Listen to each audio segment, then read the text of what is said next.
Success is not a matter of chance, but a matter of choice. It's not something you wait for, it's something you create. These words from Marcus Aurelius, one of history's greatest Stoic philosophers, remind us that true success isn't handed to us. It's forged through resilience, discipline, and an unshakable commitment to self-mastery.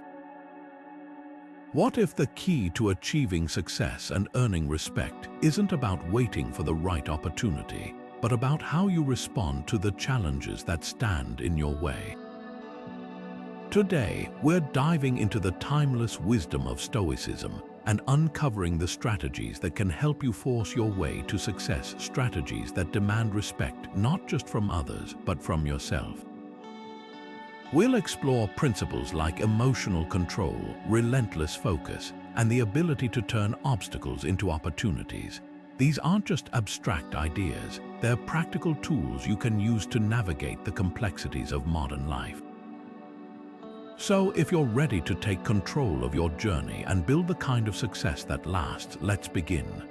The Stoic mindset isn't just a way of thinking, it's a way of living. At its core, Stoicism teaches that success isn't measured by external achievements, but by the strength of your internal discipline. Think about it. How often do we chase after things like wealth, status, or recognition, only to feel unfulfilled once we achieve them? The Stoics understood this trap centuries ago. Epictetus, one of the great Stoic teachers, put it simply: some things are within our control and some things are not. He wasn't just talking about accepting life's unpredictability. He was urging us to focus on what we can control: our thoughts, actions, and reactions.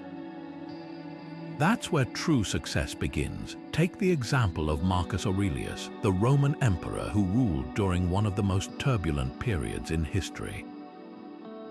Despite his immense power, he didn't define his success by conquests or wealth.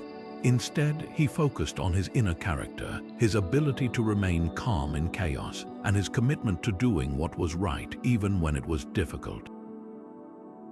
His writings in Meditations reveal a man who understood that external accolades mean little if you haven't mastered yourself. So let's pause for a moment and reflect. How do you define success? Is it tied to external markers like a job title or a bank account? Or does it come from something deeper, your ability to stay grounded, to act with integrity, and to face challenges with resilience? Stoicism challenges us to rethink what success really means. It's not about what the world gives you, it's about how you respond to what the world throws at you. And that shift in perspective, that's where the journey to lasting success begins. How do you respond when life knocks you down? Do you crumble under the weight of the moment, or do you find a way to rise stronger and more determined than before? The Stoics had a powerful concept for this very question, amor fati, which translates to love of fate. It's not about blindly accepting hardship, it's about embracing it as an essential part of your journey. Seneca, one of Stoicism's most influential voices, put it this way: difficulties strengthen the mind as labor does the body. In other words, challenges aren't obstacles, they're opportunities to grow, to refine your character, and to become the person you're meant to be. Consider the story of someone like J.K. Rowling, who faced rejection after rejection before Harry Potter became a global phenomenon. She didn't let those setbacks define her. Instead, she used them as fuel to keep pushing forward. That's the essence of resilience, not just enduring hardship, but finding meaning in it. The Stoics believed that every challenge, no matter how painful, carries a lesson. It's up to us to uncover that lesson and use it to our advantage. Now, think about a recent challenge you faced. Maybe it was a missed opportunity, a personal loss, or a moment when things didn't go as planned. How did you respond? Did you see it as a defeat, or did you look for the silver lining? Stoicism invites us to reframe those moments. Instead of saying, "Why is this happening to me?" Ask, what can I learn from this? It's a subtle shift, but it changes everything. When you start to see adversity as a teacher rather than an enemy, you unlock a level of resilience you didn't know you had. This isn't just about surviving tough times, it's about thriving because of them. The Stoic approach to resilience isn't passive, it's active. It's about taking ownership of your reactions, finding strength in the struggle, and emerging from the storm with a clearer sense of purpose. And when you do that, you don't just earn respect from others, you earn it from yourself. Because the truth is, resilience isn't just about bouncing back, it's about moving forward with a deeper understanding of who you are and what you're capable of. And that's a kind of success no one can take away from you. Discipline is the bridge between where you are and where you want to be, and it's also the foundation of respect. Think about it, respect isn't something you can demand from others. It's something you earn through your actions, your consistency, and your ability to hold yourself accountable. The Stoics understood this deeply. Marcus Aurelius, despite ruling an empire, believed that true power came not from external authority, but from the mastery of his own mind. He wrote, "You have power over your mind, not outside events. Realize this and you will find strength. That strength, that discipline, is what commands respect, not just from others, but from yourself." Discipline, in the Stoic sense, isn't about rigid rules or punishing routines. It's about making choices that align with your values even when it's difficult. It's about showing up consistently, day after day, in ways that build trust in yourself and in others. Take something as simple as a daily habit. Stoics like Epictetus emphasize the importance of small, consistent actions. He said, "No great thing is created suddenly, any more than a bunch of grapes or a fig. If you tell me that you desire a fig, I answer that there must be time. Let it first blossom, then bear fruit, then ripen." In other words, greatness and respect is cultivated through the steady, disciplined effort of showing up, even when no one is watching. Consider the story of an athlete training for the Olympics. They don't wake up one day and suddenly perform at world-class levels. It's the hours of practice, the early mornings, the sacrifices, and the unwavering commitment to their craft that build their skill and ultimately their reputation. The same principle applies to every area of life. Whether it's your career, your relationships, or your personal growth, discipline is what transforms potential into results. And those results, they command respect. Now, take a moment to reflect on your own habits. What's one small, daily action you could improve to build greater self-respect?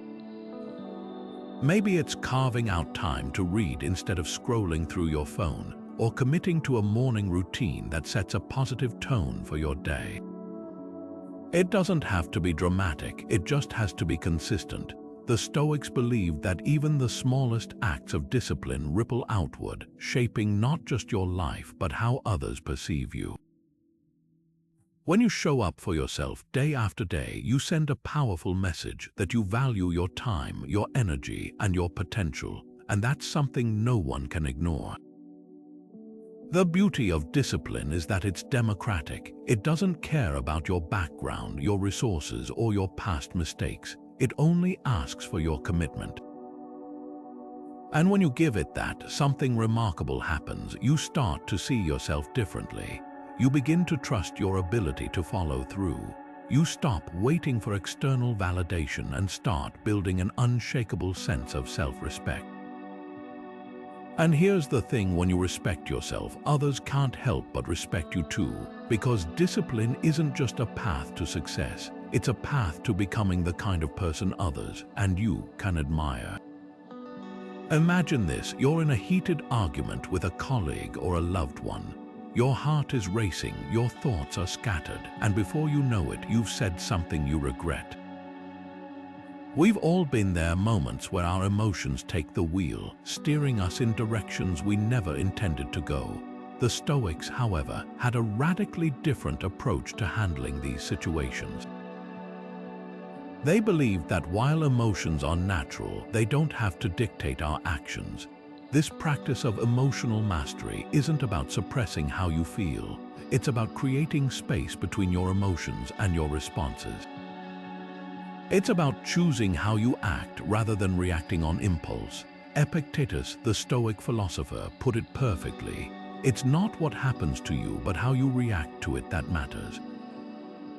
He wasn't saying that external events don't affect us, they do. What he was emphasizing is that we have the power to decide whether those events control us or whether we rise above them. Think about that for a moment. How often do we let a rude comment, a missed deadline, or a bad day derail our mood and our decisions? The Stoic practice of emotional detachment isn't about becoming cold or indifferent. It's about gaining clarity so you can respond with intention, not instinct. Take the example of Cotto the Younger, a Roman statesman and Stoic who faced immense political and personal challenges. When his political rival Julius Caesar marched on Rome, Cotto didn't panic or lash out in anger. Instead, he calmly assessed the situation, made strategic decisions, and held firm to his principles, even in the face of overwhelming odds. His ability to remain composed under pressure wasn't just a display of courage, it was a testament to his emotional mastery. He understood that his emotions were valid, but they didn't have to control him. That's the essence of Stoic emotional detachment, acknowledging your feelings without letting them dictate your actions. So, how can you apply this in your own life? Start by noticing the moments when your emotions feel overwhelming. Maybe it's during a tense conversation, a stressful work situation, or even just a frustrating day.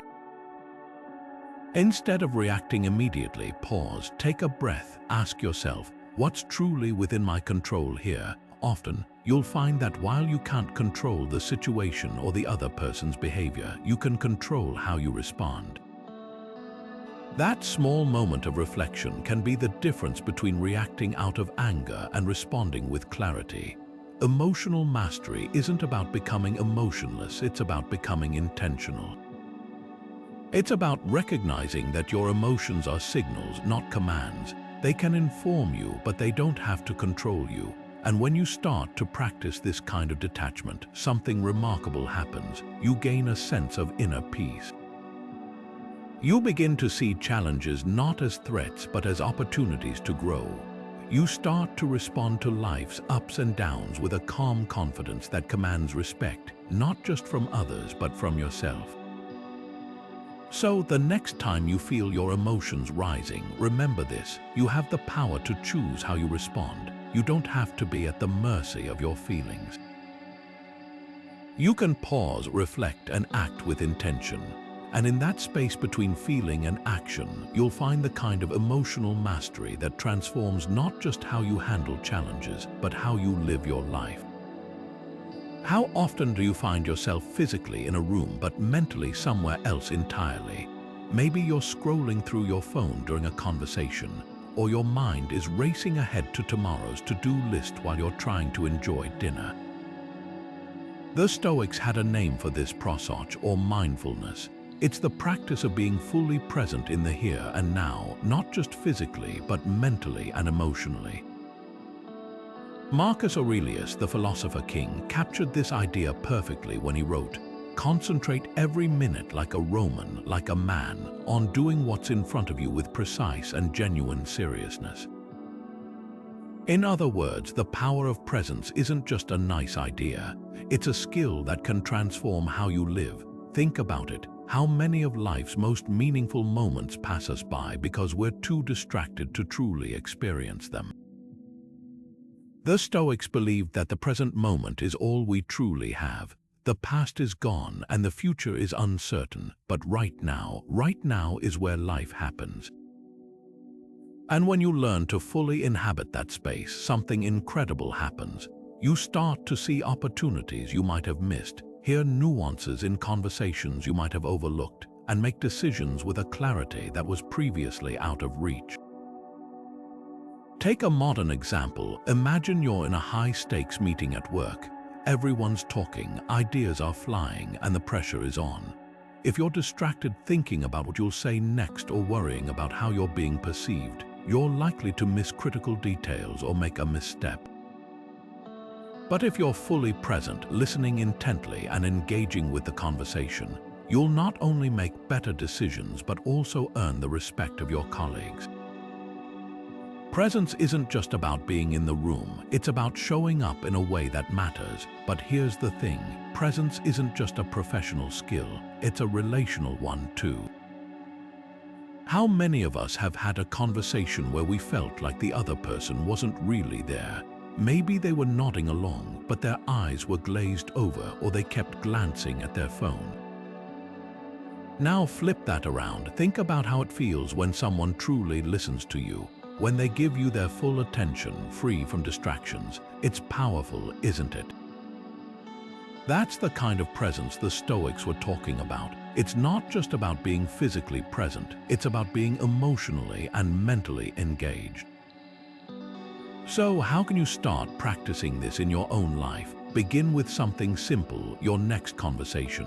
Whether it's with a colleague, a friend, or a family member, make a conscious effort to be fully present. Put your phone away, look them in the eye, listen not just to their words, but to the tone of their voice, the expressions on their face, the emotions behind what they're saying. This kind of presence doesn't just improve your relationships, it deepens your understanding of the world around you. And when you show up in this way, you signal to others that they matter, that their words and feelings are worth your full attention. And that's a kind of respect that speaks louder than anything you could say. The Stoics knew that the present moment is where life unfolds. It's where we make choices, build connections, and shape our futures. And when you learn to fully inhabit that space, you don't just live more deeply, you live more intentionally. So, the next time you catch yourself drifting into the past or worrying about the future, remember Marcus Aurelius's words. Waste no more time arguing about what a good man should be. Be one, be here, be now, because the power of presence isn't just a Stoic principle, it's a way of living that can transform everything. One of the most liberating ideas in Stoicism is this: you can pour your heart into something, give it everything you've got, and still not control the outcome. The Stoics didn't see this as a failure, they saw it as freedom. Their philosophy teaches us to focus on the effort, on what we can control, and to let go of the rest. Seneca, the Stoic sage, put it bluntly, we suffer more often in imagination than in reality. In other words, the anxiety we feel about outcomes, the endless what-ifs, often do more harm than the outcomes themselves. What if, instead of fixating on results, we focused on the process? What if we trusted that doing our best is enough, regardless of how things turn out? Think about it. How much of your stress comes from worrying about things you can't control? Maybe it's a job interview, a creative project, or even a relationship. The Stoics believed that attaching your happiness to external results is a recipe for disappointment. Why? Because outcomes are never fully in your hands. You can prepare meticulously for that presentation, but you can't control how your audience will react. You can pour your energy into a relationship, but you can't control the other person's feelings. What you can control is your effort, your attitude, and your willingness to show up no matter what. Here's a practical example. Imagine you're an athlete training for a competition. You can control your diet, your training schedule, and your mindset, but you can't control the weather on race day, the performance of your competitors, or even how your body feels in the moment. If you tie your sense of worth to winning, you're setting yourself up for stress and disappointment. But if you focus on the effort, on showing up, doing your best, and embracing the process, you'll not only perform better, but also find peace in the journey. Detachment from outcomes isn't about giving up, it's about shifting your focus to what truly matters, your own actions and intentions. This principle applies to every area of life. Take a moment to reflect. Where are you holding on too tightly to an outcome? Is it at work, in your relationships, or even in your personal goals? The Stoic practice of detachment invites you to ask yourself, what's within my control here? And then to let go of the rest. It's not about indifference, it's about clarity. When you stop trying to control the uncontrollable, you free up energy to focus on what you can influence, and that's where real progress happens. Detachment doesn't mean you stop caring. It means you care deeply, but without letting that care consume you. It's about trusting the process even when the results are uncertain. And here's the beautiful paradox. When you let go of the need to control outcomes, you often find that things fall into place more easily. You perform better because you're not weighed down by fear. You connect more authentically because you're not fixated on how others perceive you. And you find a deeper sense of peace because you're no longer at the mercy of external circumstances. So the next time you catch yourself stressing over an outcome, remember Seneca's wisdom. Ask yourself, am I worrying about something I can't control? If the answer is yes, take a deep breath and refocus on what you can do. Put your energy into the effort, into the process, into showing up fully. Because in the end, that's where true success lies, not in the outcome, but in the person you become along the way. What does it mean to live a virtuous life? For the Stoics, this wasn't just a philosophical question. It was the foundation of everything they believed.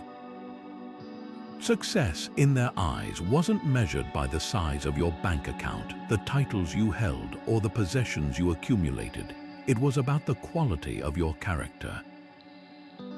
Marcus Aurelius, the philosopher king, wrote, "Waste no more time arguing about what a good man should be one."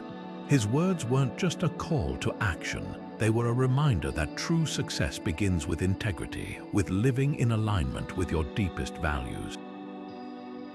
The Stoics defined virtue as the highest good, the one thing that could never be taken from you. Unlike wealth, fame, or power, virtue is entirely within your control.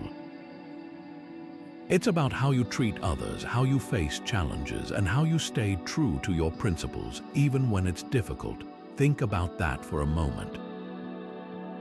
How often do we chase after external markers of success, only to feel empty when we achieve them? The Stoics saw this as a trap.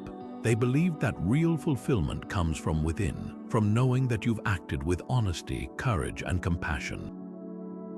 Take the example of Cotto the Younger, a Roman statesman and Stoic who became a symbol of unwavering integrity. When Julius Caesar rose to power, Cotto refused to compromise his principles, even when it meant standing alone against a corrupt system.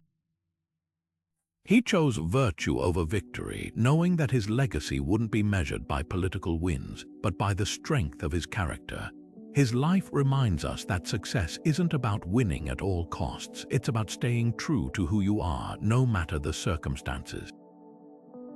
Now, let's bring this back to your own life. How do you define success? Is it tied to external achievements, or does it come from something deeper? Your ability to act with integrity, to treat others with kindness, and to stand by your values even when it's hard. The Stoics challenge us to rethink our priorities. They invite us to ask, am I living in alignment with what I truly believe? Because when you do that, you don't just succeed, you thrive. Aligning your actions with your values isn't always easy. It requires self-awareness, courage, and a willingness to make tough choices. But here's the thing, every time you choose virtue over convenience, integrity over ego, or kindness over indifference, you're building something far more valuable than material wealth. You're building a life of meaning, a life that leaves a lasting impact. And that's the kind of success that endures not just in the eyes of the world, but in your own heart. So the next time you face a difficult decision, ask yourself, what would a virtuous person do? The answer might just change everything. True strength isn't about how much weight you can lift, it's about how much weight you can carry without breaking. This idea lies at the heart of Stoic philosophy. Inner strength, the kind that helps you weather life's storms with grace and determination, is something the Stoics valued above all else. They believed that mental toughness wasn't just a trait you were born with. It was a skill you could cultivate through deliberate practice. One of their most powerful tools for building this resilience was negative visualization, the practice of imagining worst-case scenarios to prepare yourself emotionally and mentally for life's uncertainties. It's not about dwelling on the negative, it's about arming yourself with the clarity and courage to face whatever comes your way. Epictetus, the Stoic philosopher who endured slavery and hardship, put it this way: difficulties are things that show what men are. He wasn't just speaking poetically, he was pointing out that trials reveal our true character. When life tests us, we have a choice to crumble under the pressure or to rise stronger and more resilient than before. The Stoics didn't see challenges as something to avoid. They saw them as opportunities to forge inner strength, to prove to ourselves that we're capable of more than we ever imagined. Take the story of someone like Malala Yousafzai, the young activist who survived an assassination attempt for advocating girls' education. She didn't let that experience break her. Instead, she used it as fuel to become a global symbol of courage and resilience. Her story is a modern-day example of what the Stoics taught: that adversity doesn't define you, it reveals you. It's in the moments of greatest difficulty that we discover what we're truly made of. So, how can you start building your own inner strength? Begin by practicing negative visualization. Take a moment each day to reflect on a challenge you might face, whether it's a career setback, a personal loss, or even a difficult conversation. Imagine how you would respond, not with fear or despair, but with calm determination. Visualize yourself navigating that situation with clarity and resilience. This exercise isn't about inviting negativity into your life.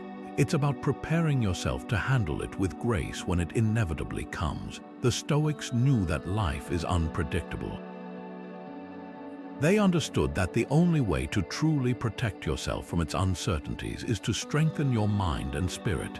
Inner strength isn't about avoiding pain, it's about learning to carry it without letting it define you. It's about knowing that no matter what happens, you have the power to endure, to adapt, and to grow. And when you cultivate that kind of resilience, you don't just survive life's challenges, you thrive because of them. So take a moment to reflect. What's one challenge you're facing right now, and how can you use it as an opportunity to build your inner strength? The answer might just change how you see yourself and your future. When was the last time you truly paused to reflect on your actions, your decisions, or even your thoughts? In a world that moves at breakneck speed, it's easy to get caught up in the chaos and lose sight of what really matters. The Stoics, however, saw self-reflection not as a luxury but as a necessity. Seneca, one of Stoicism's most profound voices, put it this way: each day, acquire something that will fortify you against poverty, against death, indeed against other misfortunes as well. He wasn't talking about material wealth, he was talking about the wealth of self-awareness. For the Stoics, daily self-examination was a cornerstone of personal growth, a way to align your actions with your values and ensure you were living with intention. This practice wasn't just philosophical, it was practical. Take the example of Marcus Aurelius, the Roman emperor who ruled an empire yet made time each evening to reflect on his day. In his personal writings, later compiled as meditations, he asked himself questions like, what did I do today that was truly virtuous? Where did I fall short? How can I do better tomorrow? These weren't just idle musings, they were deliberate acts of self-improvement. By holding himself accountable, Marcus ensured that even in the midst of immense power and responsibility, he remained grounded and true to his principles. So, how can you bring this practice into your own life? Start by setting aside just a few minutes each day, perhaps before bed or first thing in the morning, to reflect. Ask yourself, what went well today? What could I have handled differently? Did my actions align with my values? These questions might seem simple, but they have the power to transform how you live. Self-reflection isn't about beating yourself up for mistakes, it's about learning from them. It's about creating a feedback loop that helps you grow one day at a time.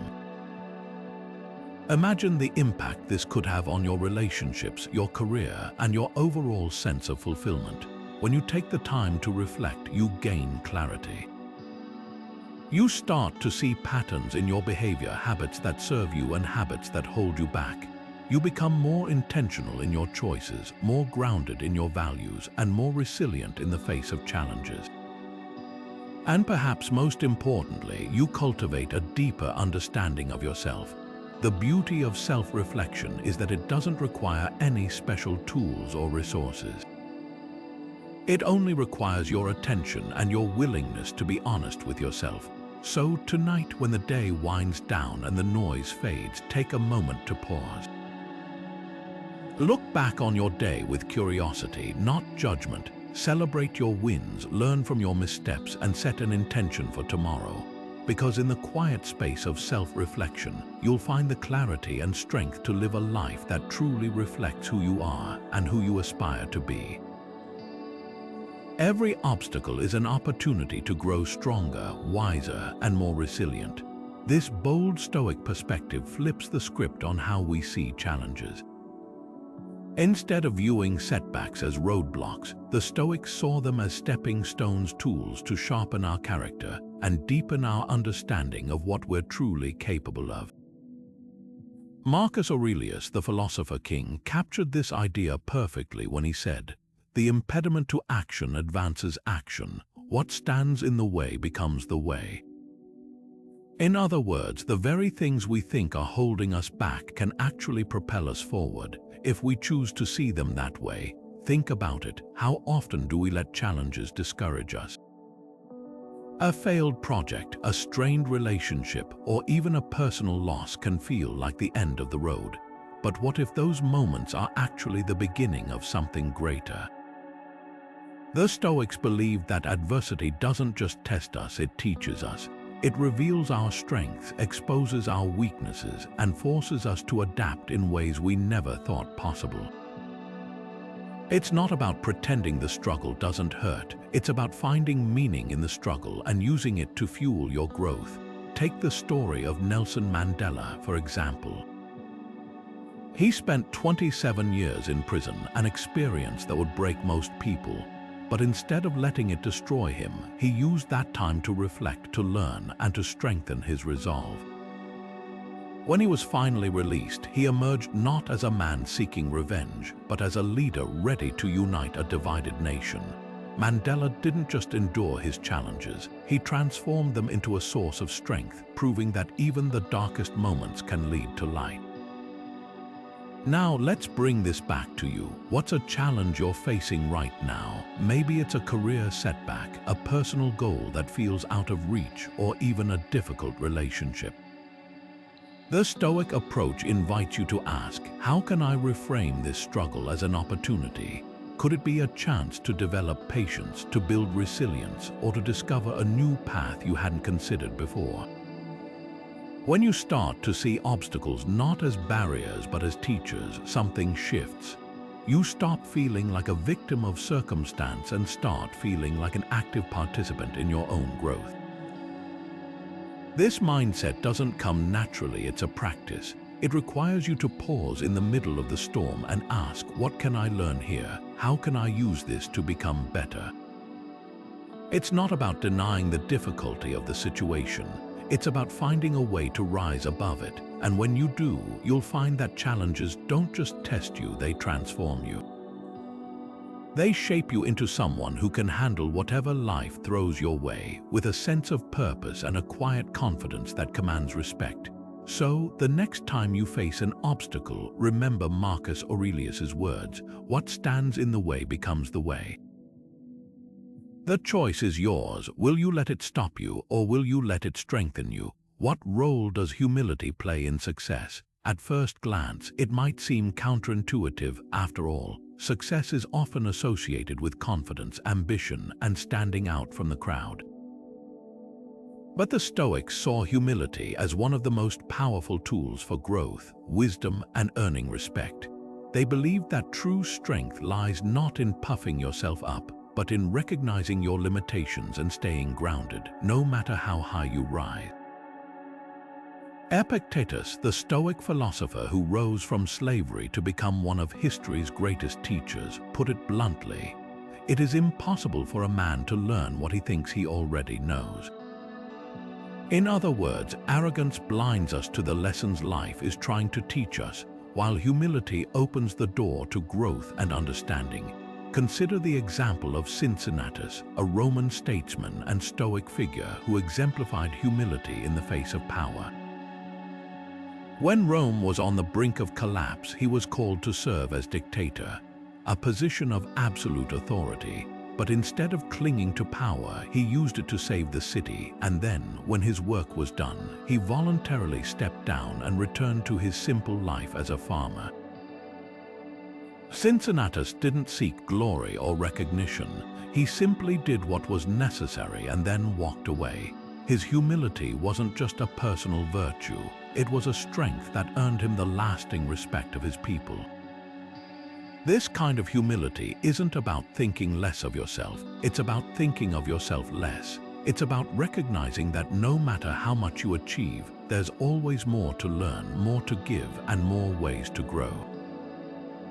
The Stoics saw humility as a form of wisdom, a way of staying connected to reality and avoiding the pitfalls of ego. When you're humble, you're open to feedback, willing to admit mistakes, and ready to adapt. And those qualities, they're essential for long-term success. So how can you practice humility in your own life? Start by acknowledging that you don't have all the answers. When someone offers advice or criticism, listen not just to respond, but to understand. Reflect on your actions and decisions with honesty, asking yourself where you could improve. And perhaps most importantly, celebrate the successes of others without envy or comparison. Humility isn't about diminishing your worth, it's about recognizing that everyone has value, including yourself. The beauty of humility is that it doesn't just make you wiser, it makes you more relatable, more approachable, and ultimately more respected.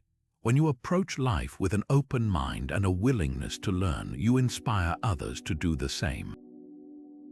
So, the next time you're tempted to let your ego take the wheel, remember the words of Epictetus: know thyself and know the limits of thy knowledge. Because true success isn't about standing above others, it's about standing with them, grounded in humility and ready to grow.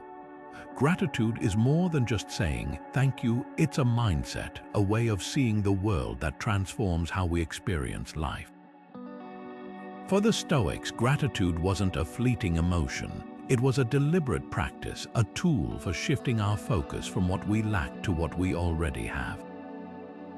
Seneca, the Stoic philosopher, once wrote, "True happiness is to enjoy the present without anxious dependence upon the future." He wasn't just talking about savoring the good moments. He was urging us to find value in the ordinary, to appreciate the small, often overlooked blessings that fill our days. This practice of gratitude isn't just about feeling good, it's about rewiring your perspective, training your mind to see abundance even in scarcity. Think about it. How often do we fixate on what's missing in our lives? The promotion we didn't get, the relationship that ended, the opportunities that slipped through our fingers. It's easy to fall into the trap of focusing on what's wrong, but the Stoics believed that this mindset only leads to dissatisfaction. Gratitude, on the other hand, helps us reframe those thoughts. It doesn't erase challenges, but it gives us a new lens through which to view them. When we focus on what we do have, our health, our relationships, even the simple fact of being alive, we start to see life not as a series of problems to solve, but as a gift to be cherished. Modern research supports this ancient wisdom. Studies have shown that practicing gratitude can improve mental health, reduce stress, and even strengthen relationships. It's not just a feel-good exercise, it's a scientifically backed way to enhance well-being. Take, for example, someone who starts a daily gratitude journal. At first, it might feel forced writing down 3 things they're thankful for each day, but over time, something shifts. They begin to notice the beauty in small moments, the warmth of the sun on their face, the laughter of a friend, the comfort of a safe home. These moments, once invisible, become sources of joy and strength. Gratitude doesn't change the circumstances of life, but it changes how we respond to them. So, how can you start cultivating this practice in your own life? Begin small. Each day, take a moment to reflect on what you're grateful for. It could be something as simple as a good meal, a kind word, or even the chance to rest after a long day. The key is consistency. Over time, you'll find that gratitude becomes second nature, a habit that shifts your mindset and enriches your experience of life. And here's the beautiful part: gratitude doesn't just benefit you, it radiates outward. When you express appreciation, whether to a loved one, a colleague, or even a stranger, you create a ripple effect of positivity. You remind others and yourself that even in a world full of challenges, there's always something to be thankful for. The Stoics knew that life is unpredictable, filled with both joys and sorrows. But they also knew that gratitude is a choice, a practice that can anchor us in the present and help us navigate the ups and downs with grace. So, as you go about your day, ask yourself, what am I grateful for right now? It might be something big or something small, but the act of noticing, of truly appreciating, will transform not just how you see the world, but how you live in it. Because in the end, gratitude isn't just a feeling, it's a way of being, a path to a richer, more fulfilling life, and that's a gift worth cultivating. When was the last time you truly embraced silence? Not just the absence of noise, but the kind of quiet that allows your mind to settle, your thoughts to clarify, and your spirit to recharge. In a world that's constantly buzzing with distractions, silence can feel like a rare luxury, but for the Stoics, it was a necessity. Marcus Aurelius, the philosopher king, once wrote, "Nowhere can man find a quieter or more untroubled retreat than in his own soul." He wasn't just talking about physical silence, he was pointing to the profound power of stillness within us, the kind of quiet that helps us reconnect with what truly matters. The Stoics believed that silence wasn't just the absence of sound, it was a space for reflection, a tool for self-awareness, and a way to cultivate inner peace. In the chaos of daily life, it's easy to get swept up in the noise, the demands of work, the chatter of social media, the endless to-do lists. But in those moments of stillness, we find clarity. We remember who we are, what we value, and where we're headed. Silence, in this sense, isn't passive. It's an active practice, a deliberate choice to step away from the noise and listen to the wisdom within. Take the example of Cotto the Younger, a Roman statesman and Stoic who was known for his unwavering principles. Even in the midst of political turmoil, he made time for solitude and reflection. He understood that silence wasn't a sign of weakness or disengagement, it was a source of strength. It allowed him to think deeply, to act with intention, and to remain steadfast in his convictions, even when the world around him was in chaos. His ability to find stillness in the storm wasn't just a personal habit. It was a strategic advantage, a way to stay grounded when others were losing their way. So, how can you bring more silence into your own life? Start small.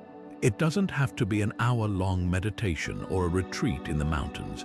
It could be as simple as turning off your phone for 10 minutes, sitting quietly with a cup of tea, or taking a walk without headphones. The key is to create space to breathe, to think, to simply be. In those moments of silence, you might find answers to questions you didn't even know you were asking. You might discover a sense of calm that carries you through the rest of your day. And over time, you'll start to see silence not as an absence, but as a presence, a powerful force that helps you reconnect with yourself and the world around you. The beauty of silence is that it's always available to us. We don't need special tools or resources to access it. We just need to make the choice to pause.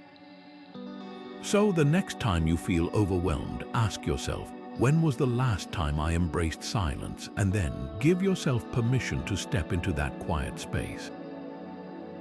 Because in the stillness, you'll find not just peace, but the clarity and strength to live with purpose and intention.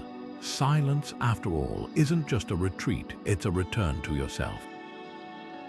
Let's talk about desire, not the fleeting kind that comes and goes, but the deep, often unexamined cravings that shape how we live. The Stoics had a radical approach to desire. They believed that true freedom comes from mastering it, not indulging it. At the heart of this philosophy is the discipline of desire, the practice of aligning what you want with what is truly within your control. Epictetus, the Stoic philosopher who understood the dangers of unchecked longing, put it bluntly: freedom is not achieved by satisfying desire, but by eliminating it. He wasn't saying we should live without ambition or joy.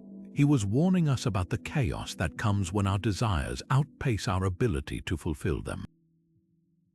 Think about it. How often do we chase after things: more money, more recognition, more possessions, only to find that the satisfaction is fleeting? The Stoics saw this as a trap. They believed that when we tie our happiness to external things, we give away our power. Instead, they taught us to focus on what we can control: our thoughts, our actions, and our responses. By disciplining our desires, we free ourselves from the endless cycle of wanting and finding ourselves wanting. Here's a practical example. Imagine you're working toward a promotion.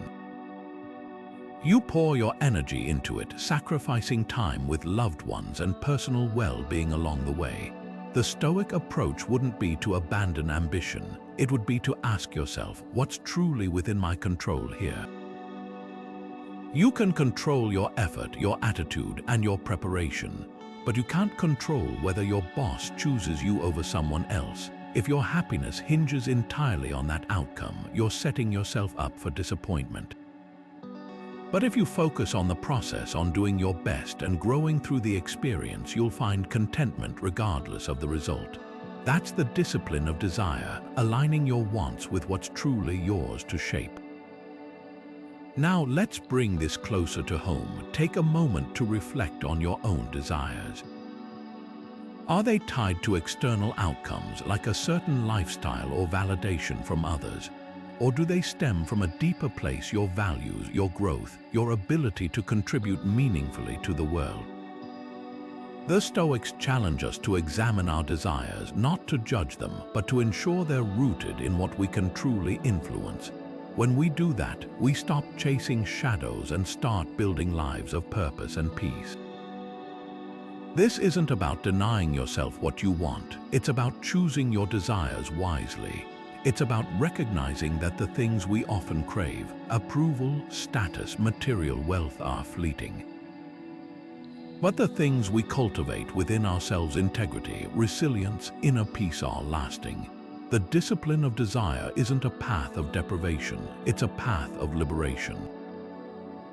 When you align your desires with what's within your control, you stop being a slave to external circumstances and start becoming the master of your own happiness. So, the next time you feel that pull towards something you want, ask yourself, is this within my control? The answer might just change how you approach not just your desires, but your entire life.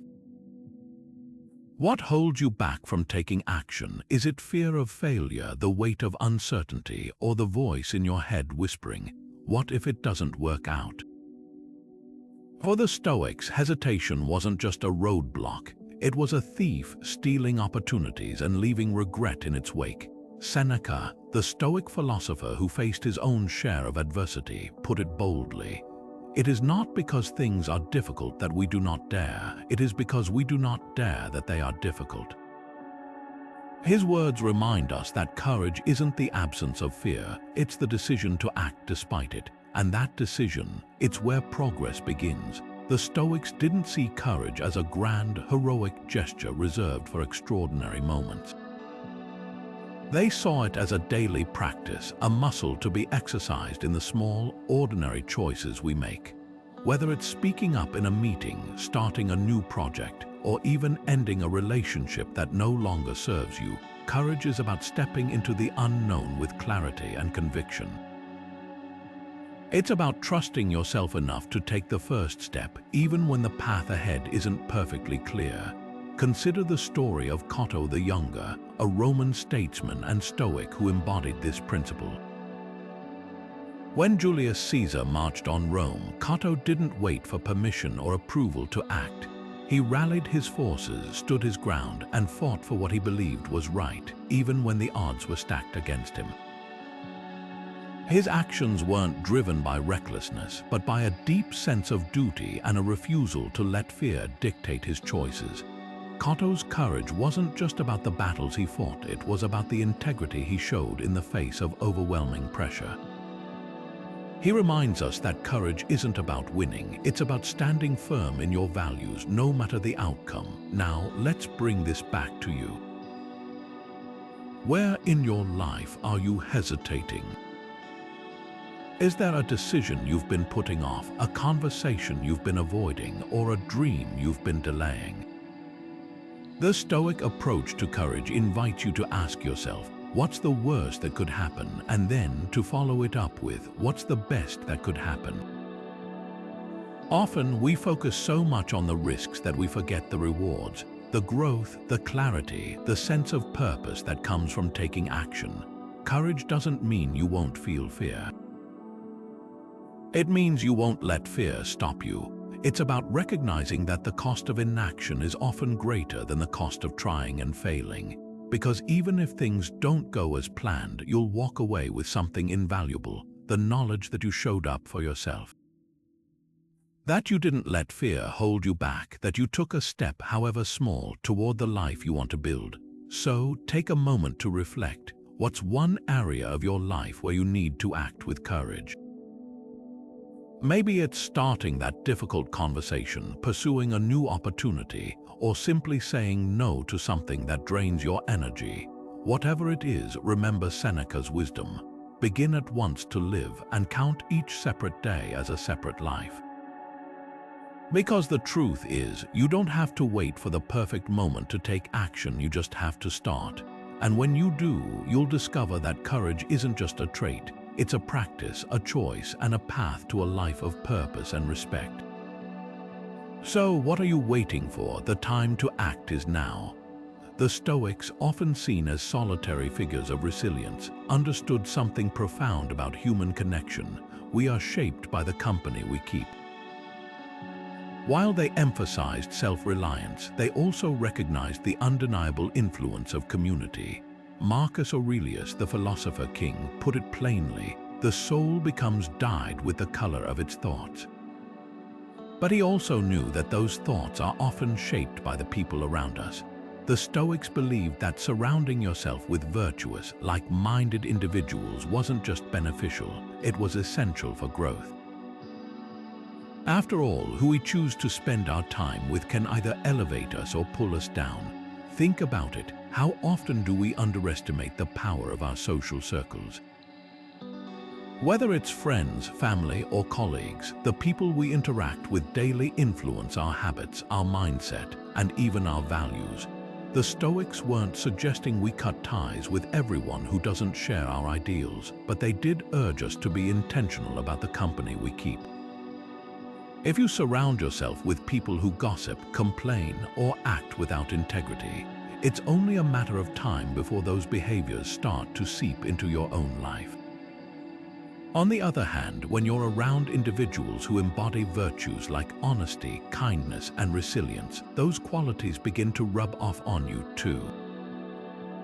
Consider a modern example. Think of someone who's part of a supportive community, whether it's a fitness group, a book club, or a professional network. When they're surrounded by people who encourage growth, challenge them to improve, and hold them accountable, they're far more likely to achieve their goals. It's not just about motivation, it's about creating an environment where growth becomes natural. The Stoics knew this centuries ago, and modern psychology confirms it. We thrive in communities that align with our values and aspirations. So let's pause and reflect. Who are the people you spend the most time with? Do they inspire you to be your best self, or do they drain your energy and pull you away from your goals? This isn't about judging others, it's about being honest with yourself. The Stoics would encourage you to seek out relationships that challenge you to grow, that push you to live with integrity, and that remind you of what truly matters. And if you find that some relationships are holding you back, it might be time to set boundaries or seek out new connections. The beauty of community is that it's a two-way street. Just as others influence you, you have the power to influence them. By embodying Stoic virtues like courage, wisdom, and humility, you can become a positive force in the lives of those around you. Imagine the ripple effect. When you live with purpose, you inspire others to do the same. And that's how communities grow stronger, not just as individuals, but as a collective. So take a moment to think about the role community plays in your life. Are you surrounding yourself with people who reflect the person you want to become? And are you, in turn, being the kind of person others can look to for inspiration? Because in the end, the company we keep isn't just a reflection of who we are, it's a foundation for who we can become. And that's a truth the Stoics understood well. How can simplicity lead to success? At first glance, it might seem counterintuitive. After all, isn't success often associated with accumulation, with having more, doing more, and achieving more? But the Stoics saw simplicity as a cornerstone of true success. They believed that a cluttered life, whether in possessions, relationships, or ambitions, distracts us from what truly matters. Epictetus, the Stoic philosopher who lived a life of austerity despite his profound wisdom, put it bluntly: wealth consists not in having great possessions, but in having few wants. He wasn't just talking about material wealth. He was pointing to the freedom that comes from letting go of excess and focusing on what's essential. The Stoics understood that simplicity isn't about deprivation, it's about clarity. When you strip away the non-essentials, you create space for what truly matters: your values, your relationships, and your sense of purpose. Think about it. How often do we chase after things, more money, more stuff, more status, only to find that they don't bring the fulfillment we hoped for? The Stoics saw this as a trap. They believed that true success comes not from accumulating more, but from aligning your life with what's truly meaningful. Take the example of Cotto the Younger, a Roman statesman and Stoic who lived a life of remarkable simplicity. Despite his political influence, he chose to live modestly, avoiding the extravagance that was common among his peers. He dressed plainly, ate frugally, and focused his energy on his principles rather than his possessions. His simplicity wasn't just a personal choice, it was a statement. By refusing to be swayed by material wealth or social status, he demonstrated a profound sense of self-mastery, a quality that earned him immense respect even from his enemies. Cotto's life reminds us that simplicity isn't about what you lack, it's about what you gain: clarity, focus, and integrity. So how can you bring more simplicity into your own life? Start by asking yourself, what's truly essential? This isn't just about decluttering your closet or cutting back on expenses, it's about examining your priorities. Are you spending your time and energy on things that align with your values, or are you chasing after distractions that pull you away from what really matters? The Stoics would encourage you to focus on what's within your control: your thoughts, your actions, and your choices, and let go of the rest. Here's a practical exercise. Take a moment to reflect on your daily routine. What activities or commitments drain your energy without adding value? What possessions do you own that no longer serve a purpose? By identifying these excesses, you can begin to simplify your life, creating more space for what truly matters. And as you do, you'll find that simplicity isn't just a way of living, it's a path to freedom. It's about letting go of the unnecessary so you can focus on what brings you joy, meaning, and fulfillment. The practice of simplicity isn't about achieving perfection. It's about making intentional choices. It's about recognizing that less can often be more peace, more clarity, more time for the things that truly matter. So, as you go about your day, ask yourself, what can I let go of to make room for what's truly important? The answer might just change how you see success and how you live your life. Because in the end, simplicity isn't just a lifestyle, it's a mindset, a way of finding richness in what's already here. Patience is more than just waiting, it's a form of strength. The Stoics understood this deeply, seeing patience not as passive inaction, but as an active choice to endure and persevere. Seneca, one of Stoicism's most eloquent voices, captured this idea perfectly. Time heals what reason cannot. He wasn't just talking about waiting for wounds to heal. He was pointing to the transformative power of patience in shaping our character and our lives. Patience, in the Stoic sense, isn't about sitting back and hoping things will improve. It's about trusting the process, staying focused on what's within your control, and allowing time to work in your favor. Think about it. How often do we rush decisions, push for quick results, or give up on something because it didn't happen overnight? The Stoics believed that impatience is a form of resistance, a refusal to accept the natural flow of life. When we're impatient, we're more likely to make hasty choices, overlook important details, or abandon worthwhile pursuits before they have a chance to bear fruit. But when we cultivate patience, we give ourselves the space to think clearly, act deliberately, and stay committed to our goals, even when progress feels slow. Take the example of Thomas Edison, whose relentless patience led to one of the most transformative inventions in history, the light bulb. It wasn't a quick breakthrough. It took thousands of failed experiments before he succeeded. But Edison didn't see those failures as setbacks. He saw them as steps forward. He famously said, "I have not failed. I've just found 10,000 ways that won't work." His patience wasn't just about waiting, it was about persistence, about trusting that each failure brought him closer to success. And in the end, his patience paid off in a way that changed the world. Now let's bring this closer to home. Where in your life could patience make a difference? Maybe it's in your career, where you're working toward a promotion that seems just out of reach.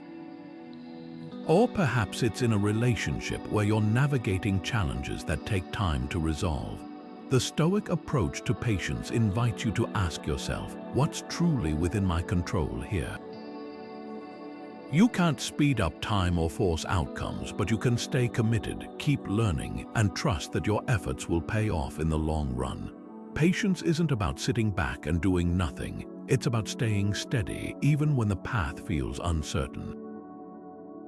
Here's the beautiful paradox of patience. When you stop rushing, you often find that things fall into place more easily. You make better decisions because you're not driven by urgency. You build deeper relationships because you're willing to invest the time.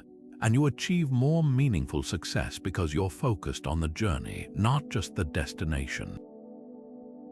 Patience, in this sense, isn't just a virtue, it's a strategy. It's a way of aligning yourself with the natural rhythms of life, trusting that growth takes time and embracing the process even when it's challenging.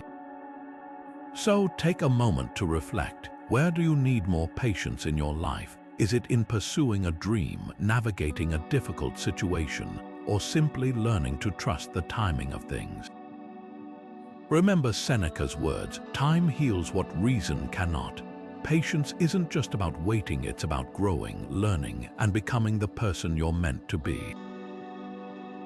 And when you embrace that, you'll find that patience isn't a burden, it's a gift, one that leads to clarity, resilience, and lasting success. How do you prepare for challenges? Do you brace yourself for the unexpected, or do you hope things will simply work out? The Stoics had a powerful answer to this question. Premeditatio malorum, the practice of anticipating adversity. Far from being pessimistic, this ancient technique is about building resilience and clarity by imagining the worst-case scenarios, not to dwell on them but to prepare for them. Marcus Aurelius, the philosopher king, captured the essence of this practice when he wrote, "Begin each day by telling yourself, today I shall be meeting with interference, ingratitude, insolence, disloyalty, ill will, and selfishness, all of them due to the offender's ignorance of what is good or evil." His words weren't meant to inspire fear, but to cultivate strength. By mentally preparing for challenges, we rob them of their power to surprise or overwhelm us. This isn't about expecting the worst at every turn, it's about being ready. Think of it like a fire drill. You don't practice because you expect a fire every day. You practice so that if one ever happens, you know exactly what to do. The Stoics believed that by visualizing potential obstacles, we could approach them with calm and confidence rather than panic or despair. It's a way of turning fear into foresight, uncertainty into opportunity. Take the example of Seneca, one of Stoicism's greatest thinkers. When faced with exile to the remote island of Corsica, he didn't crumble under the weight of his circumstances. Instead, he used his Stoic training to prepare mentally for the challenges ahead. He wrote letters to friends, reflecting on the nature of adversity and finding meaning in his suffering. By anticipating the isolation and hardship, Seneca was able to face his exile not as a victim, but as a philosopher, using the experience to deepen his understanding of life and resilience.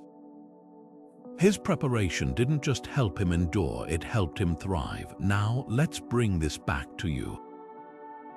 How do you prepare for the challenges in your own life? Do you wait until the storm hits, or do you take steps to build your resilience in advance? The Stoic practice of premeditatio malorum invites you to ask yourself, what's the worst that could happen?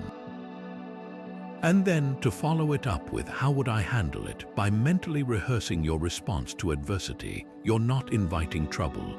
You're arming yourself with the tools to face it head-on.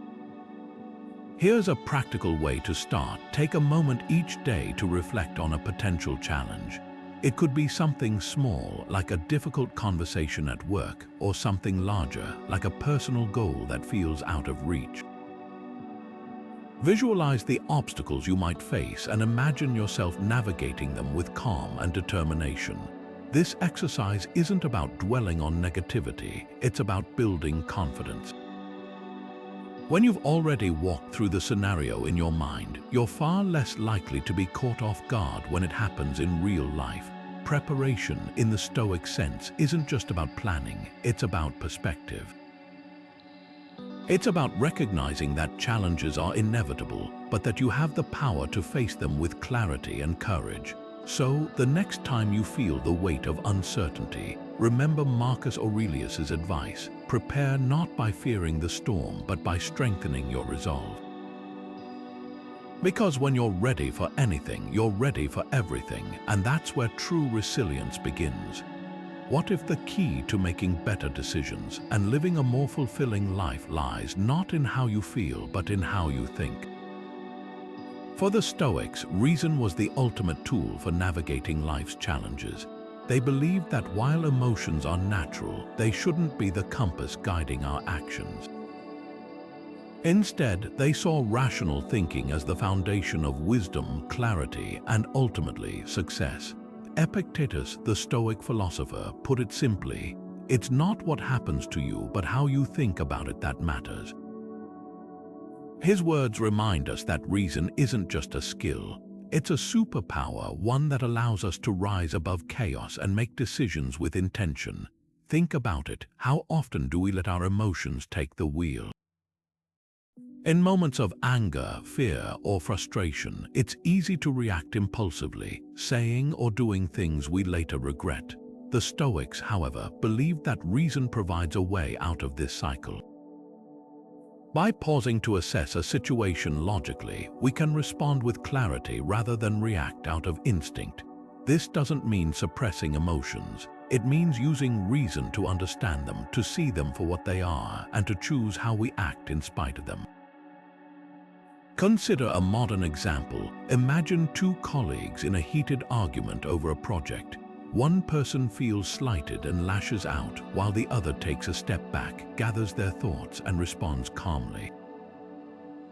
Who do you think is more likely to resolve the conflict effectively? The Stoics would argue that it's the person who uses reason, not emotion, to guide their actions. By staying rational, they're able to see the bigger picture, communicate clearly, and find a solution that works for everyone. Reason, in this sense, isn't just about avoiding conflict, it's about creating understanding. Now, let's bring this closer to home. How often do you let your emotions dictate your decisions? Maybe it's in a disagreement with a loved one, a stressful situation at work, or even a personal goal that feels out of reach. The Stoic approach invites you to pause and ask yourself, what's the rational choice here? What would someone who's calm, clear-headed, and focused on solutions do?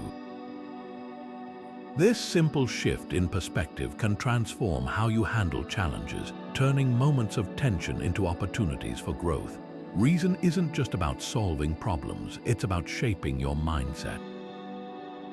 When you prioritize rational thinking, you start to see obstacles not as threats, but as puzzles to solve.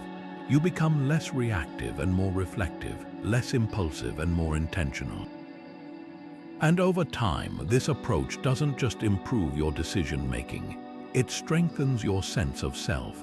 You begin to trust your ability to navigate life's ups and downs with clarity and confidence. So, the next time you find yourself caught in the grip of emotion, remember Epictetus's wisdom.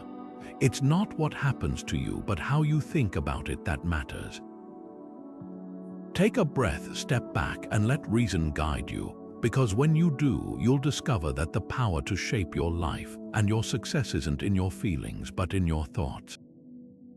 And that's a truth worth embracing. How does forgiveness contribute to success? It might seem like an unusual question, especially in a world that often equates strength with holding grudges or seeking revenge. But the Stoics saw forgiveness as one of the most powerful tools for personal growth and inner peace. They believed that clinging to anger or resentment only chains us to the past, while letting go, forgiving, frees us to move forward with clarity and purpose. Seneca, the Stoic philosopher, put it beautifully. To forgive is to set a prisoner free and discover that the prisoner was you. His words remind us that forgiveness isn't about excusing someone else's actions, it's about releasing ourselves from the weight of bitterness. The Stoics understood that life is too short to be spent carrying the burden of grudges. When we hold on to anger, we give power to the very people or situations that hurt us. But when we choose to forgive, we reclaim that power. Forgiveness, in the Stoic sense, isn't about forgetting or condoning. It's about refusing to let someone else's actions dictate our emotional state. It's about choosing peace over pain and freedom over frustration. Take the example of Marcus Aurelius, the philosopher king who faced betrayal and political intrigue throughout his reign. Instead of responding with vengeance, he chose to forgive those who wronged him, focusing instead on his own actions and principles. His forgiveness wasn't a sign of weakness, it was a demonstration of strength. By refusing to let anger control him, he maintained his integrity and stayed true to his values, even in the face of adversity. His ability to forgive allowed him to lead with wisdom and compassion, earning the respect of his people and leaving a legacy that endures to this day. Now let's bring this closer to home. Who in your life do you need to forgive? Maybe it's someone who hurt you deeply, or perhaps it's yourself for a mistake you can't seem to let go of. The Stoic practice of forgiveness invites you to ask yourself, what am I holding onto that's holding me back? When you choose to forgive, you're not saying what happened was okay, you're saying that you're ready to move forward. You're choosing to focus on what you can control, your thoughts, your actions, and your ability to grow from the experience. Forgiveness isn't always easy, but it's always worth it. It's a gift you give yourself, a way to free your mind and heart from the weight of resentment. And when you do, you'll find that forgiveness isn't just an act of kindness, it's a path to success. Because when you let go of the past, you create space for new beginnings, stronger relationships, and a deeper sense of peace. So take a moment to reflect, who do you need to forgive today? The answer might just change how you see yourself and your future. Consistency isn't just a habit, it's a philosophy, a way of life that the Stoics held in the highest regard.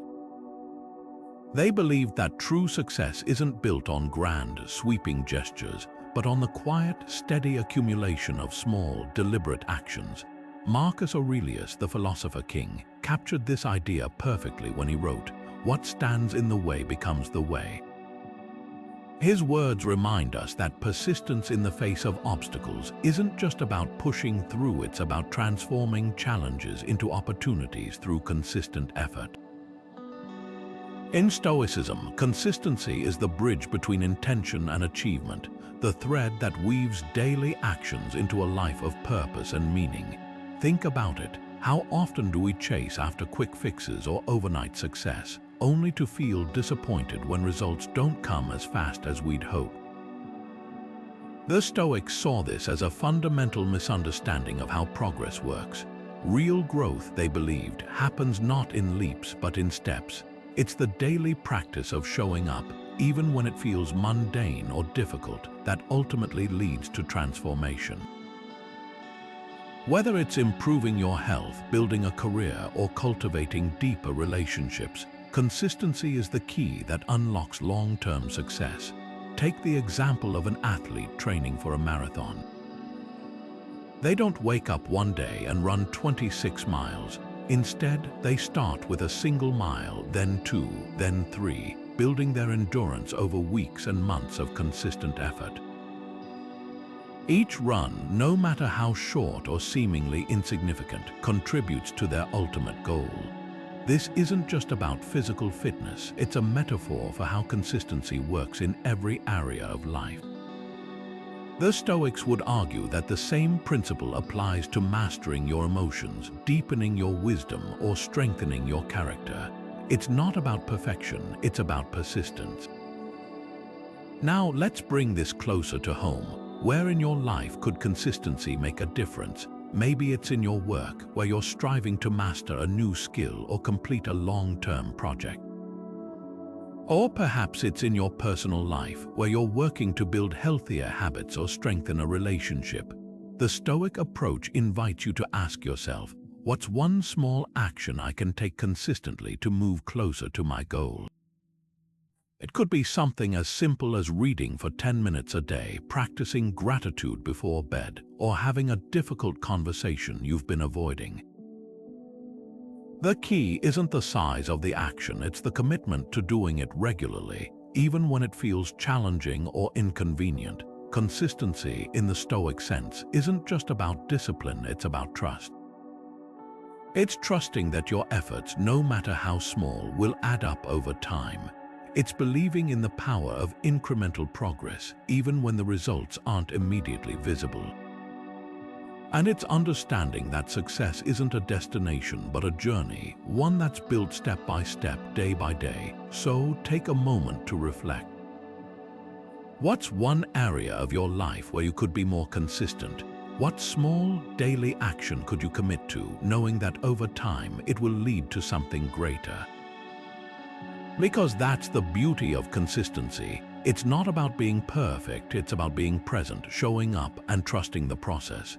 And when you do, you'll find that the path to success isn't paved with grand gestures, but with a quiet, steady rhythm of consistent effort. How do you handle fear? Does it grip you, paralyzing your ability to move forward? Or do you face it head-on, using it as fuel to grow stronger? For the Stoics, fear wasn't something to avoid or suppress, it was a teacher, a challenge to be met with courage and clarity.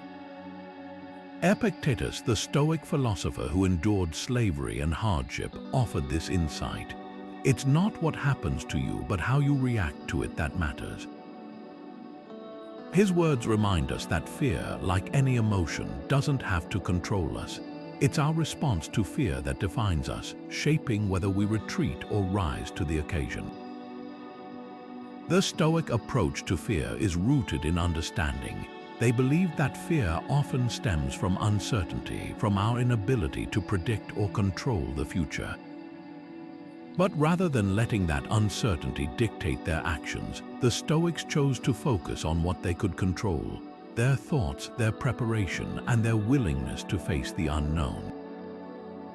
This mindset doesn't eliminate fear, it transforms it. Fear becomes less of an obstacle and more of an opportunity to prove your resilience, to show yourself and others what you're truly capable of. Consider the story of Cotto the Younger, a Roman statesman and Stoic who faced one of the most fearsome figures of his time, Julius Caesar. When Caesar marched on Rome, Cotto didn't cower in the face of overwhelming odds. Instead, he stood firm, rallying his forces and fighting for what he believed was right. His courage wasn't the absence of fear, it was the decision to act in spite of it. Cotto's life reminds us that fear doesn't have to dictate our choices. When we confront it with clarity and conviction, we unlock a strength we didn't know we had. Now let's bring this closer to home. What fears are holding you back? Maybe it's the fear of failure, of rejection, or of stepping into the unknown. The Stoic approach invites you to ask yourself, what's the worst that could happen? And then to follow it up with, how would I handle it? By visualizing the worst-case scenario and preparing for it, you strip fear of its power. You realize that even if things don't go as planned, you have the tools to adapt, to learn, and to grow. Fear, in the Stoic sense, isn't something to be conquered, it's something to be understood. It's a signal, a reminder that you're stepping outside your comfort zone, pushing the boundaries of what you thought was possible. And when you face it with courage, you don't just overcome fear, you transform it into a source of strength. So the next time fear knocks on your door, don't slam it shut. Open it, step through, and see what lies on the other side, because on the other side of fear, that's where growth begins. The Stoics believed that generosity wasn't just an act of kindness, it was a pathway to inner peace and fulfillment. While they often emphasized self-mastery and personal resilience, they also understood the profound impact of giving to others. Seneca, one of Stoicism's most eloquent voices, wrote, "Wherever there is a human being, there is an opportunity for kindness." His words remind us that generosity isn't about grand gestures or material wealth. It's about recognizing the humanity in others and finding joy in contributing to their well-being. For the Stoics, generosity was a way to connect with the world, to transcend self-interest, and to cultivate a deeper sense of purpose. Think about it. How often do we chase after success, only to feel a lingering emptiness once we achieve it? The Stoics believed that true fulfillment comes not from what we accumulate, but from what we give. When we extend kindness, support, or even just our time to others, we tap into something greater than ourselves. Generosity, in this sense, isn't just a moral duty, it's a source of joy, a way to align our actions with our values and create meaning in our lives. Take the example of someone like Dolly Parton, whose generosity has touched countless lives. Through her Imagination Library program, she's provided millions of free books to children, fostering a love of reading and learning in communities around the world. Her acts of giving aren't just about charity, they're about creating opportunity, empowering others, and leaving a lasting impact. The Stoics would see her generosity not as a sacrifice, but as a reflection of her character, a way to live in harmony with the world and contribute to its betterment. Now let's bring this closer to home. How can you practice generosity in your own life? It doesn't have to be a grand gesture or a financial contribution. It could be as simple as offering your time to a friend in need, volunteering in your community, or even just listening with empathy when someone shares their struggles. The Stoics would encourage you to ask yourself, how can I make a difference, no matter how small? Because every act of generosity, no matter how modest, has the power to create ripples of positivity. Generosity isn't just about helping others, it's about enriching your own life. When you give, you connect with others in a way that transcends superficial interactions. You remind yourself of what truly matters: compassion, connection, and the shared humanity that binds us all. So, take a moment to reflect. How can you practice generosity today? Whether it's through a kind word, a helping hand, or a simple act of kindness, remember that giving isn't just a gift to others, it's a gift to yourself. And in that exchange, you'll find a deeper sense of fulfillment, one that no amount of success or wealth can ever replicate. How do you handle change? Do you resist it, clinging to what's familiar, or do you embrace it as an opportunity to grow? For the Stoics, adaptability wasn't just a skill, it was a way of life. They understood that change is the only constant, and that resisting it only leads to frustration and suffering. Marcus Aurelius, the philosopher king, put it simply: the universe is change, our life is what our thoughts make it. His words remind us that while we can't control the world around us, we can control how we respond to it. Adaptability, in the Stoic sense, is about flowing with life's currents rather than fighting against them. The Stoics saw change not as something to fear, but as a natural part of existence. Everything in life, our circumstances, our relationships, even our own bodies, is in a constant state of flux. Trying to hold on to what's familiar is like trying to grasp water in your hands. The harder you squeeze, the faster it slips away. Instead, the Stoics taught us to embrace change, to see it as an opportunity to learn, to grow, and to become more resilient. Adaptability, then, isn't about giving up control. It's about shifting your focus to what you can influence: your mindset, your actions, and your willingness to evolve. Consider the story of Epictetus, the Stoic philosopher who was born into slavery. His life was marked by dramatic changes, from enslavement to freedom, from obscurity to becoming one of the most influential teachers of his time. Yet, through it all, he remained steadfast in his philosophy, adapting to each new circumstance with grace and wisdom. When he was exiled from Rome, he didn't resist or despair. Instead, he used the opportunity to establish a school in Greece, where he continued to teach and inspire others. Epictetus's life is a testament to the power of adaptability. He didn't let his circumstances define him. He chose to define himself through his response to those circumstances. Now let's bring this closer to home. What changes are you facing right now? Maybe it's a shift in your career, a new phase in a relationship, or even a personal transformation you're navigating. The Stoic approach invites you to ask yourself, how can I adapt to this change in a way that aligns with my values? Instead of resisting, what if you saw this as an opportunity to grow, to learn something new, or to strengthen your resilience? Adaptability isn't about passively accepting whatever comes your way. It's about actively engaging with life, finding meaning in the unexpected, and trusting that you have the tools to navigate whatever comes next. So take a moment to reflect. What's one change in your life that you've been resisting? How might you approach it with a more adaptable mindset? Remember Marcus Aurelius's wisdom: the universe is change. You can't stop the waves, but you can learn to surf them. And when you do, you'll find that adaptability isn't just a survival skill. It's the key to thriving in a world that's always in motion. Because in the end, the ability to adapt isn't just about enduring change. It's about embracing it, growing through it, and discovering the strength you never knew you had. What gives your life meaning? For the Stoics, this wasn't just a philosophical question. It was the foundation of how they approached every decision, every challenge, and every moment. They believed that true fulfillment comes not from external achievements, but from living with purpose, from aligning your actions with something greater than yourself. Epictetus, the Stoic philosopher, put it this way: first say to yourself what you would be, and then do what you have to do.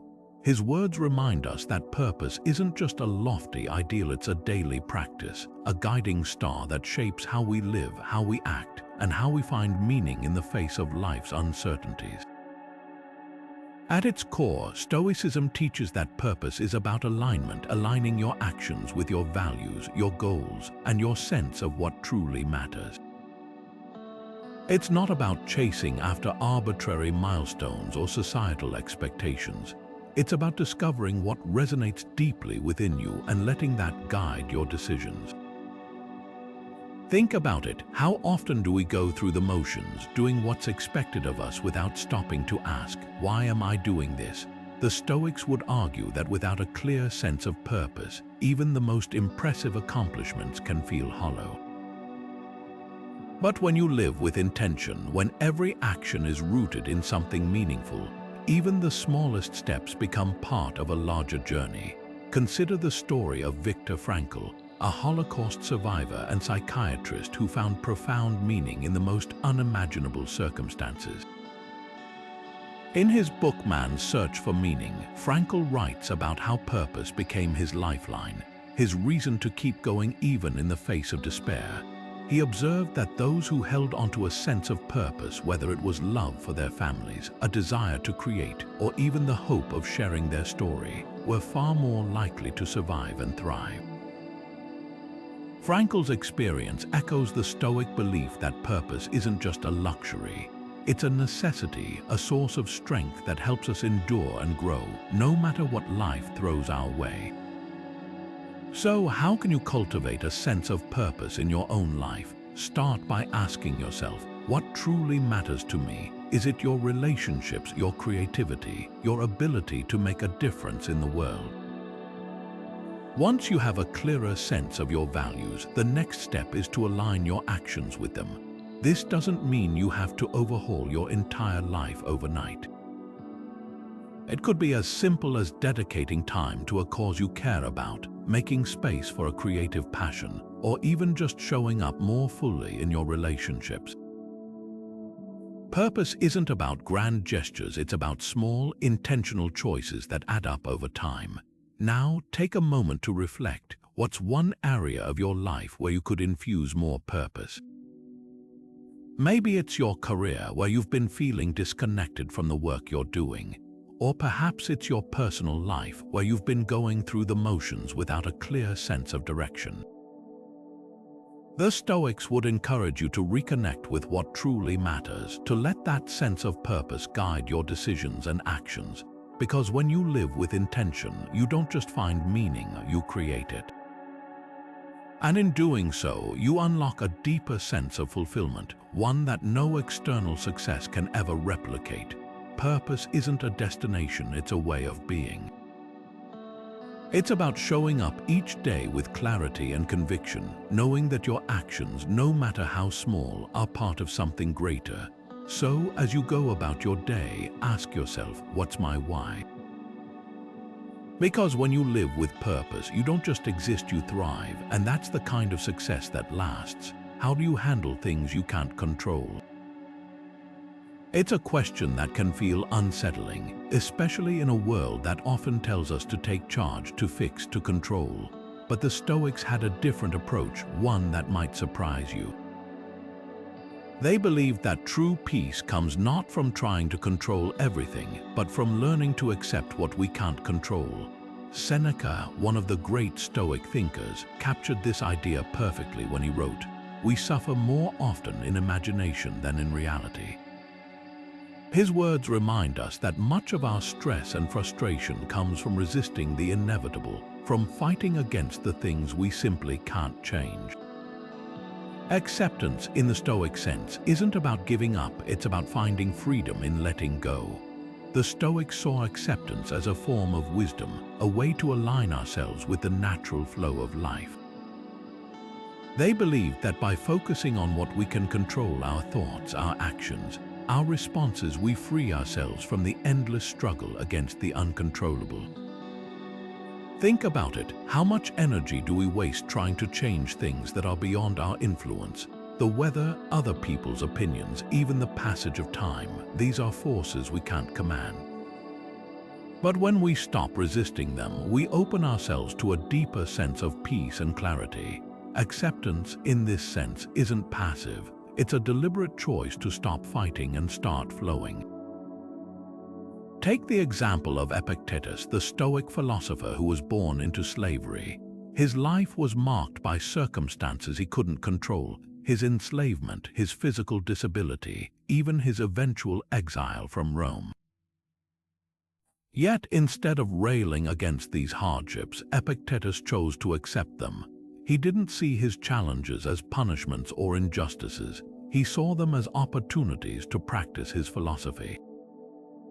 By embracing what he couldn't change, he found a profound sense of inner freedom. His teachings remind us that acceptance isn't about resignation, it's about liberation. When we stop trying to control the uncontrollable, we reclaim our energy and focus for what truly matters. Now, let's bring this closer to home. What's something in your life that you've been struggling to accept? Maybe it's a situation at work that feels unfair, a relationship that isn't changing, or even a personal limitation you've been fighting against. The Stoic practice of acceptance invites you to ask yourself, what's truly within my control here? And then to follow it up with, what would it feel like to let go of what I can't change? This isn't about ignoring the problem or pretending it doesn't matter. It's about shifting your focus to what you can influence and finding peace in the rest. Acceptance doesn't mean you stop caring or stop striving. It means you stop letting the uncontrollable dictate your emotional state. It's about recognizing that while you can't always change your circumstances, you can change how you respond to them. And when you do, something remarkable happens. You start to feel lighter, more grounded, more at ease. You begin to see challenges not as obstacles, but as opportunities to practice resilience and grace. So take a moment to reflect. What's one thing in your life that you need to accept? It could be something big, like a loss or a setback, or something small, like a daily annoyance. Whatever it is, remember Seneca's wisdom. The greatest remedy for anger is delay. Give yourself the space to pause, to breathe, and to choose acceptance over resistance. Because when you do, you'll find that acceptance isn't just a practice, it's a path to peace, a way to live with greater clarity, purpose, and freedom. And that's a gift worth embracing. The Stoics believed that focus wasn't just a tool, it was a superpower. In a world filled with distractions, the ability to concentrate your energy on what truly matters is what separates those who merely dream from those who achieve. Marcus Aurelius, the philosopher king, captured this idea perfectly when he wrote, "Concentrate every minute like a Roman, like a man, on doing what's in front of you with precise and genuine seriousness." His words remind us that focus isn't about multitasking or juggling a dozen tasks at once. It's about channeling your attention fully into the present moment, giving your best to the task at hand. But why does focus matter so much? Think about it. When you're fully engaged in what you're doing, you're not just more productive, you're more effective. You make fewer mistakes, solve problems faster, and create work that reflects your true potential. Focus, in the Stoic sense, is about more than just getting things done. It's about doing them with intention and excellence. It's about showing up fully, whether you're working on a project, having a conversation, or even just enjoying a moment of quiet. When you focus, you're not just present, you're powerful. Consider the story of Serena Williams, one of the greatest athletes of all time. Her success isn't just a result of talent or hard work, it's her unparalleled focus. In the heat of a match, she's not thinking about the crowd, the score, or the pressure. She's completely absorbed in the moment, playing each point as if it's the only one that matters. This level of focus has allowed her to overcome challenges, adapt to setbacks, and achieve greatness on the court. Her example shows us that focus isn't just about efficiency, it's about excellence. It's about bringing your full self to the task at hand, no matter how big or small. Now, let's bring this closer to home. How often do you find yourself distracted, pulled in a dozen directions at once? Maybe it's your phone buzzing with notifications, your mind racing with to-do lists, or the constant urge to check your email. The Stoic approach to focus invites you to ask yourself what's truly important right now. And then to commit to that one thing with your full attention. It's not about working harder, it's about working smarter with a clear and centered mind. Here's a practical way to start. The next time you sit down to work, set a timer for 25 minutes and dedicate that block of time to a single task. No distractions, no interruptions, just you and the work in front of you. You might be surprised at how much you can accomplish when you give yourself permission to focus. And over time, this practice doesn't just improve your productivity, it deepens your sense of presence and fulfillment. Focus, in the Stoic sense, is a form of self-respect. It's about valuing your time, your energy, and your potential enough to give them your full attention. So, take a moment to reflect, where in your life could you use more focus? Is it in your work, your relationships, or even in how you spend your free time? Because when you learn to focus, you don't just get more done, you live more fully.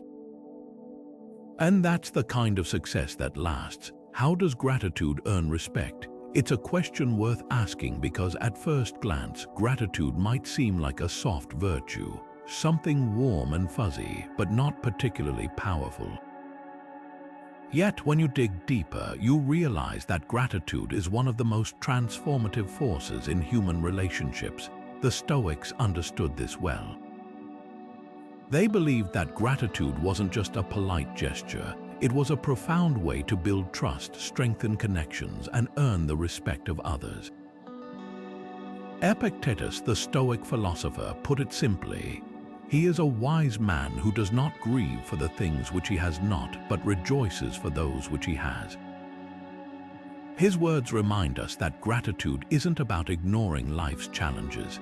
It's about choosing to focus on what's already good, what's already working. And when you do that, you radiate a kind of positivity that others can't help but admire. Think about it. When someone sincerely thanks you, how does it make you feel? Seen, valued, respected. Gratitude has a way of creating a bridge between people, a connection that goes beyond superficial niceties. It's not just about saying thank you, it's about acknowledging the effort, the intention, or the kindness behind an action. That kind of recognition is rare, and when you offer it, it leaves a lasting impression.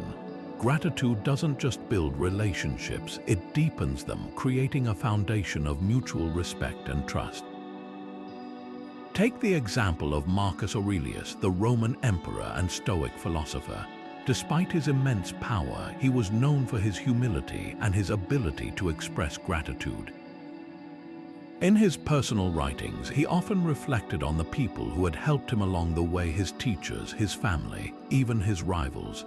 He didn't take their contributions for granted, he actively acknowledged them.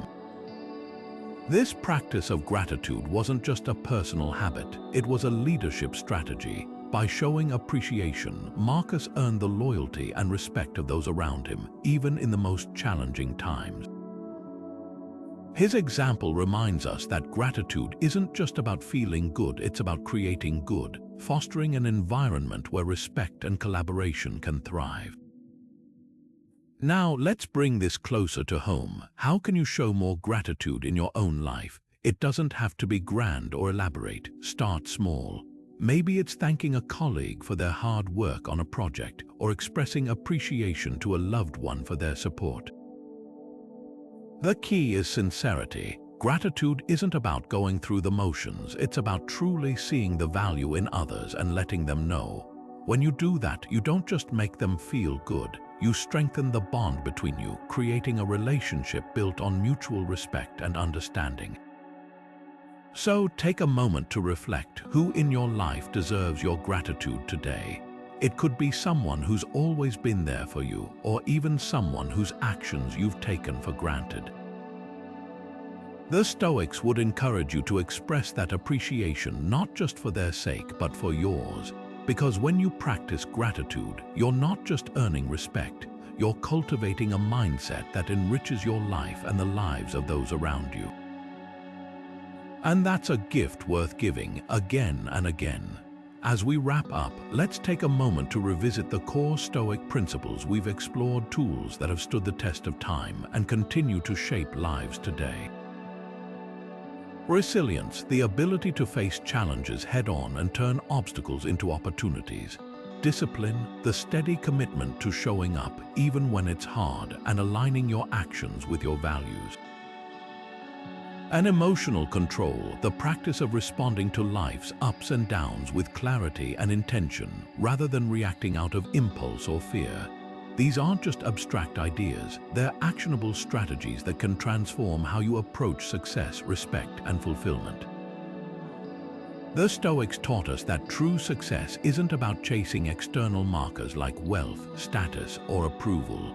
It's about mastering the one thing you truly control, yourself.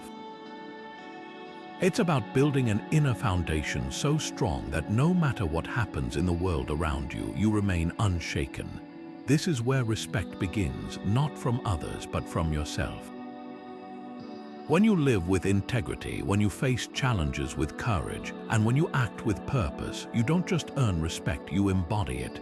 Seneca, one of Stoicism's greatest voices, once said, "The reward of a thing well done is to have done it."